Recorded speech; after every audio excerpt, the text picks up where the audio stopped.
दोस्तों कैसे हैं आप लोग। दोस्तों देखिए, आए दिन हम सुनते हैं कि फलां व्यक्ति की जमीन पर कब्जा किया गया, फलां व्यक्ति की जमीन पर कब्जा किया गया।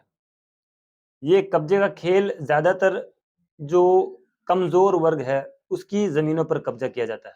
और जो ताकतवर है, जिनके लोग सत्ता में बैठे हैं, जो संख्या में ज्यादा हैं, जो बल में ज्यादा हैं, उन लोगों के द्वारा कब्जा किया जाता है, जिनको कानून का कोई डर नहीं।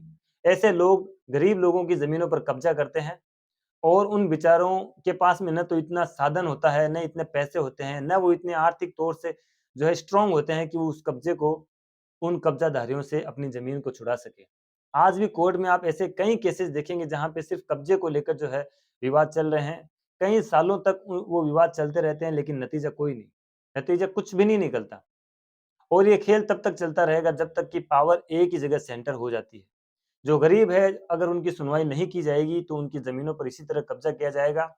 लेकिन सुप्रीम कोर्ट इस देश की ऐसी न्यायपालिका है जो समय समय पर ऐसे निर्णय देती है जो वास्तव में लगता है कि अगर सुप्रीम कोर्ट है तो इस देश का संविधान है, और संविधान है तो ये देश बचा हुआ है। दोस्तों, जमीन इतनी इंपॉर्टेंट होती है किसी के लिए कि वो उसके लिए अपनी जान तक दे सकता है। अब जो अवैध कब्जादारी हैं, जो भूमाफिया हैं, उन उनके ऊपर लगाम लगाना बहुत जरूरी है। और ये जो लगाम है, ये प्रशासन के द्वारा नहीं लगाई जा सकती, ये सिर्फ और सिर्फ कानून के द्वारा लगाई जा सकती है। दोस्तों, इसी को लेकर आज सुप्रीम कोर्ट का एक जजमेंट हम चर्चा करेंगे कि अगर किसी व्यक्ति की जमीन पर कोई व्यक्ति के द्वारा अवैध रूप से कब्जा कर लिया जाता है तो उस कब्जे को कैसे छुड़ाया जाएगा। सुप्रीम कोर्ट ने ये रास्ता बता दिया है, और अब उसको इम्प्लीमेंट कैसे करना है वो भी इसके जरिए बताया गया है। और वो कानून क्या है, और वो सुप्रीम कोर्ट का क्या जजमेंट है, सुप्रीम कोर्ट ने क्या उस जजमेंट के जरिए बताया है, दोस्तों आज इस वीडियो के जरिए जरिए हम चर्चा करेंगे। दोस्तों, अगर आप हमारे चैनल पे नए हैं तो हमारा चैनल सब्सक्राइब जरूर करें, और इस वीडियो को अंत तक देखेंगे तो आपको पूरी बात समझ में आएगी। वीडियो के अंत तक बने रहिए।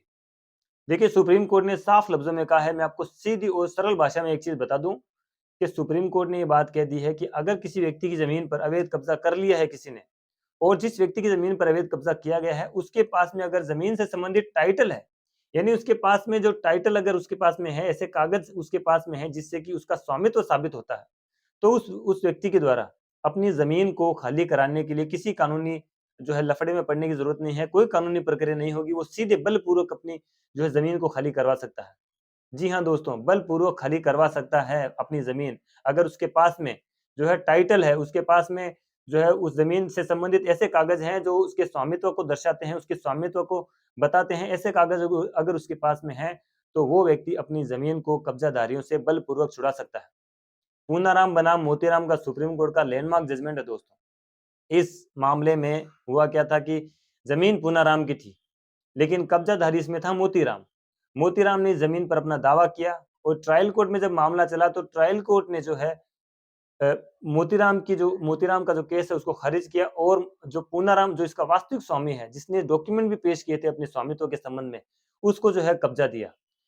लेकिन उसके बाद में मोतीराम ने इस ऑर्डर को चैलेंज किया हाई कोर्ट में। हाई कोर्ट में जब फैसला आया तो हाई कोर्ट में मोतीराम के पक्ष में फैसला किया गया कि जो कब्जाधारी है उसको ही फैसला उसको जो है जमीन का हक दिया जाएगा। यहाँ पे ये इसलिए दिया गया क्योंकि जो लिमिटेशन एक्ट की धारा है 64 में ये कहा गया है कि अगर 12 साल तक कोई व्यक्ति किसी जमीन पर कब्जाधारी है, कब्जा बनाए हुए है उस जमीन पर, सरकारी जमीन के संबंध में ये नियम लागू नहीं होता है, सिर्फ प्राइवेट लोगों की जमीन पर। अगर 12 साल तक कब्जादारी है तो उसके पास में टाइटल आ जाएगा, वो उसका मालिक होगा। लेकिन इस फैसले को चुनौती दी पूनाराम ने सुप्रीम कोर्ट में, और सुप्रीम कोर्ट ने इसके बारे में बहुत बड़ा फैसला दिया। सुप्रीम कोर्ट ने कहा कि अगर किसी व्यक्ति के पास टाइटल है उस जमीन का, टाइटल का मतलब ये समझिए कि उस व्यक्ति का जो नामांतरण है, उस नामांतरण में उस व्यक्ति का नाम बोलना ज़रूरी है। अगर उस व्यक्ति के हक में सारे कागज़ हैं, सारे जो है डॉक्यूमेंट्स उस व्यक्ति के द्वारा प्रोड्यूस किए जाते हैं, तो अगर ये साबित होता है कि वो व्यक्ति उस ज़मीन का मालिक है, तो वो व्यक्ति उसको किसी कानूनी प्रक्रिया से गुज़रने की ज़रूरत नहीं है, वो व्यक्ति बलपूर्वक अपना कब्ज़ा छुड़ा सकता है।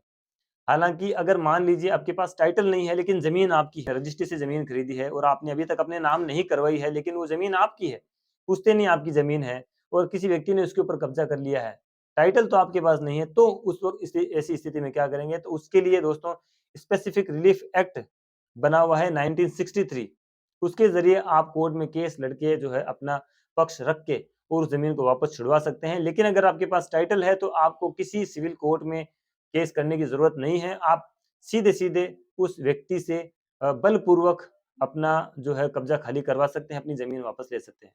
दोस्तों उम्मीद करता हूँ कि वीडियो में दी गई जानकारी आपको समझ में आ गई होगी और इस जो है पूर्णाराम बनाम मोतीराम का जो केस है सुप्रीम कोर्ट का, इसका जो है टाइटल और इसकी जो डिटेल है वो मैं आपको डिस्क्रिप्शन बॉक्स में दे दूँगा, वहाँ से आप जाके इसको डिटेल से पढ़ सकते हैं।